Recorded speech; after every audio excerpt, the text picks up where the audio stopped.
Manfish, a story of Jacques Cousteau by Jennifer Berne, illustrated by Eric Puibert.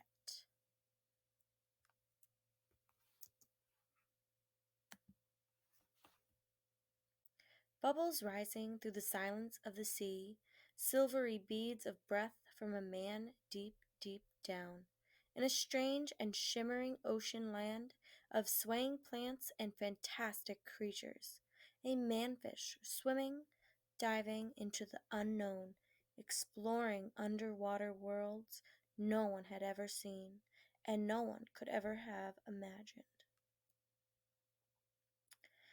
Our story starts many years before, in France, with a little baby boy born under the summer sun. His parents named him Jacques. From the very beginning, little Jacques loved water, the way it felt on his hands, his face, his body, and water made him wonder. He wondered why ships floated, why he floated, and why rocks sank. One day, Jacques read a story about a man who hid under water by breathing through a long tube. Jacques tried it and discovered it was impossible. He dreamed that someday he would be able to breathe underwater for real. At night, Jacques dreamed he could fly with the birds among the clouds and with his arms stretched out like wings. Jacques spent his days playing, experimenting, and creating. He wrote little books that he illustrated with his own drawings, and he was fascinated by machines. He studied blueprints and built a model of a crane that was as tall as he was. And it actually worked. Movies fascinated Jacques too. He wanted to know how they were made, how the cameras worked, and how chemicals made pictures appear on the film. Jacques saved his allowance penny by penny, until he had enough money to buy a small home movie camera. The first thing he did was take it apart and put it back together. Then he began to film everything around him. He put his brother, cousins, parents, and friends in his movies. He dressed up as a villain with a painted-on mustache, and made some very villainous films. Jacques was always the star, the director, the writer, and usually the cameraman. When Jacques finished school, he joined the French Navy. His ship sailed all around the world, and everywhere he went he filmed what he saw. In China, he filmed men catching fish with their bare hands. They held their breath underwater for many minutes. Jacques wondered what that would be like. One day at a beach, a friend gave Jacques a pair of goggles with rubber frames and glass to look through. Jacques wore them into the ocean. Beneath the water he was surrounded by silvery green forests of sea plants and fish he had never seen before. Everything was silent and shimmering. It was a whole new world. When he came up, he saw cars, people, buildings, and telephone poles.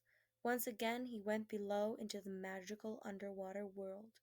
At that moment, Jacques knew his life had changed forever. His eyes had been opened to the wonders of the sea. Jacques and his friends, Philippe and Didi, began to dive together. They experimented to see how long they could stay underwater and how deep they could go. Jacques created a waterproof case for his camera to film the amazing kingdom he and his friends were exploring beneath the surface. They made rubber suits to keep themselves warm and flippers to help them kick better, but Jacques wanted to stay down longer than just one breath at a time. He realized he needed to take more air with him, enough air to explore the mysterious depths and the vast expanses of the ocean. To swim through the sea as free as a fish, he wanted to become a man-fish, and he began to work on just how to do it. On a warm summer day, Jacques stepped into the blue Mediterranean Sea with his new invention. He called it the aqua lung, because aqua means water and our lungs are the part of our body that holds the air we breathe. Below the surface, Jacques swam and glided and dove. He did flips and somersaults. He stood upside down on one finger and laughed bubbles into the sea. Jacques could breathe beneath the water. Now he could swim across miles of the ocean, his body feeling what any only scales had felt, his eyes seeing what only fish had seen. The water made him feel like he was flying, just like in his dreams. Jacques had done it. He had become a manfish. Jacques was ready to explore the oceans of the world. He needed a boat and found a big old wooden navy ship named Calypso. In a year, he turned it from a warship into an explorer's ship. Jacques, Philippe, and Didi gathered a crew, their aqualungs, their hopes, and their dreams, and set off to explore the inside of the sea, to film a world that no one had ever seen before. On their journeys, they dove deep into a seascape of plants, green and purple prickly plants, red branchy plants, spongy plants, wispy, feathery, swaying plants, slow dancing to the rhythms of the sea. They discovered plants that could feed you, plants that could poison you, plants that looked like fish, and fish that looked like plants. Deep down, they discovered a kingdom of giant rays, fish that fly through the water with wings and that swim. They came face to face with a fish as big as a truck, with long fangs, lips like giant tires, and huge saucer eyes. They called it the truckfish. On the bottom, they found pink ghost crabs with eyes like as long stalks, buried so deep in the sand they looked like the garden of eyes, and flutefish with heads like horses and bodies the shape of tubes, sticking out of rocky openings like pencils in a cup. They swam with giant whales, hitched rides on sea turtles, and made friends with porpoises with shining eyes and smiling faces.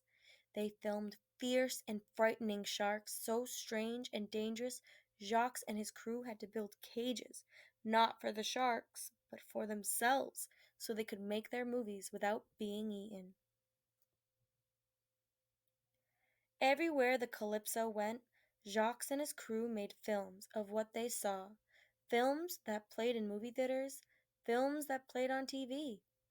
Millions of people all over the world discovered the wonders of the sea for the very first time with Jacques, Philippe, and Didi and their adventurous crew. After Jacques spent most of his life making movies about the sea, he had saw something happening, something shocking. Plants that used to be alive and healthy were being poisoned. Fish were sick and dying. Jacques saw that people, without realizing it, were slowly killing the sea and its creatures by dumping garbage and poisonous chemicals into the ocean he had loved so much. Jacques knew what he had to do. He had to make movies. Movies to warn people.